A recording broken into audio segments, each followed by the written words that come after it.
Ninguém gosta de ouvir isso, e talvez por isso quase ninguém fale sobre o assunto da forma correta. Mas o desejo feminino não nasce onde a maioria dos homens acredita que nasce. Ele não surge da tentativa constante de agradar. Não cresce na superdisponibilidade, e muito menos na gentileza usada como moeda de troca.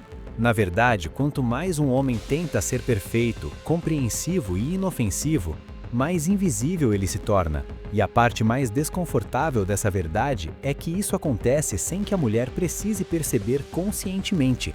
Ela sente, antes mesmo de entender. Existe um erro silencioso que muitos homens cometem e que muda completamente a forma como são vistos. Eles acreditam que, se forem bons o suficiente, pacientes o suficiente, presentes o suficiente, o desejo surgirá naturalmente. Mas o que surge, na maioria das vezes, é apenas conforto. E conforto não é desejo.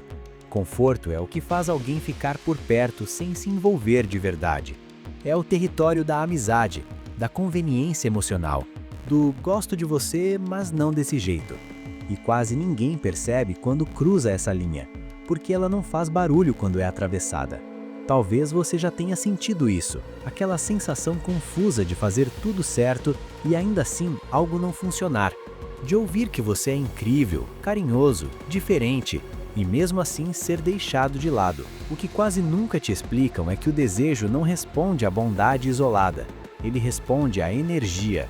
E energia não se finge. Ela transparece nos detalhes mais sutis, na postura, no silêncio, na forma como um homem reage quando as coisas não saem como ele espera. O homem que vive tentando agradar transmite algo sem dizer uma única palavra: medo. Medo de perder, medo de desagradar, medo de ser rejeitado. Esse medo aparece quando ele responde rápido demais, quando se explica demais, quando sente necessidade de garantir que está tudo bem o tempo todo. E a mulher percebe isso, não porque ela a analisa racionalmente, mas porque o corpo dela reage. O desejo feminino é profundamente sensível à segurança emocional. E segurança não vem de alguém que vive com medo de ser abandonado. Aqui existe uma diferença que muda tudo, mas que quase ninguém entende. Gentileza não é submissão. E o problema não é ser gentil. O problema é a raiz da ação. Um homem que é gentil porque escolheu ser assim, transmite solidez. Um homem que é gentil porque teme perder, transmite carência. E carência não gera atração, gera pena. A pena é uma das emoções mais antieróticas que existem. Ela transforma o homem em apoio, em conselheiro, em amigo confiável, mas dificilmente em objeto de desejo. Existe um padrão que se repete mais vezes do que as pessoas gostam de admitir. O homem que cede demais começa a perder algo essencial sem perceber. Ele perde respeito, e sem respeito não existe atração duradoura. Ele acredita que quanto mais se moldar, mais será amado. Mas o efeito real é o oposto. Quanto mais ele se adapta, mais ele se dilui. E nada no desejo feminino se volta para aquilo que não tem forma, não tem contorno, não tem limites. Talvez a parte mais difícil de aceitar seja essa. Muitas mulheres não se afastam porque o homem foi bom demais, mas porque ele não tinha bordas. Ele aceitava tudo, tolerava tudo, compreendia tudo, e sem perceber ensinava que podia ser colocado em segundo plano, ignorado, despriorizado, não por maldade, mas porque ele mesmo não se colocava como alguém central na própria vida. O desejo precisa sentir que existe algo ali que não se move a qualquer custo. O homem que desperta desejo é aquele que tem um eixo interno.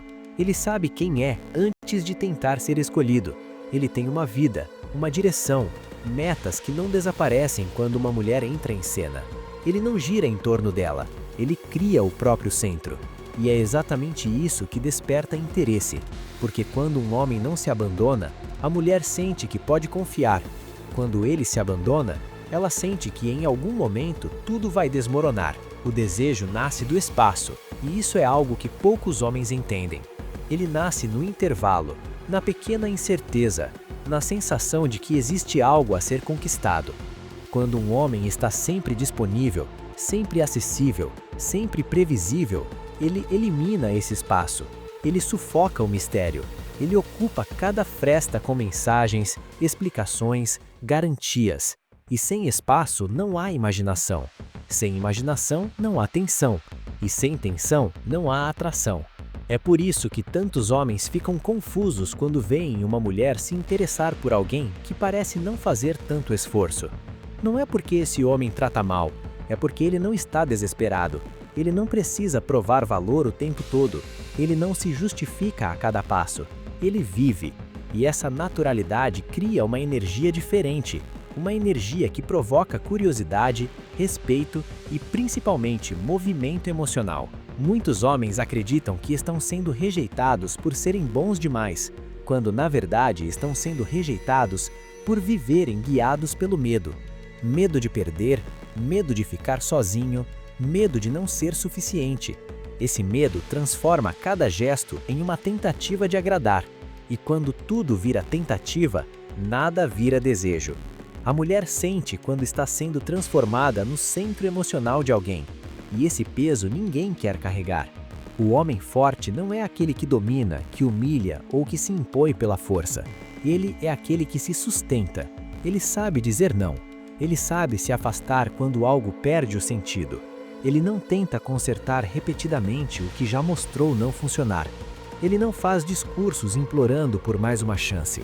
Ele entende que conexões são construídas, não negociadas sob pressão emocional. Existe algo profundamente magnético em um homem que não tem medo de perder. Não porque ele não se importe, mas porque ele não se perde. Ele deseja, mas não depende. Ele se envolve, mas não se dissolve. Ele se aproxima, mas mantém o próprio eixo. E essa combinação cria um paradoxo poderoso. Ele não precisa de mim, mas me quer.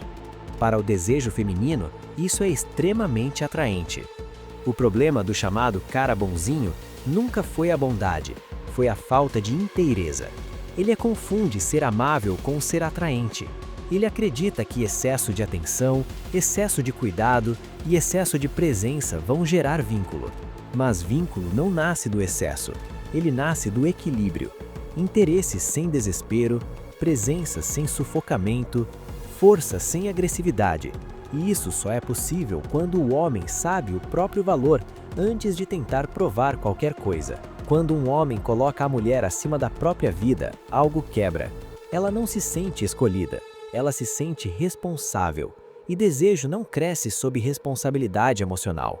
A mulher não quer ser o propósito da vida de um homem. Ela quer se unir a alguém que já tem um propósito. Alguém que está indo para algum lugar.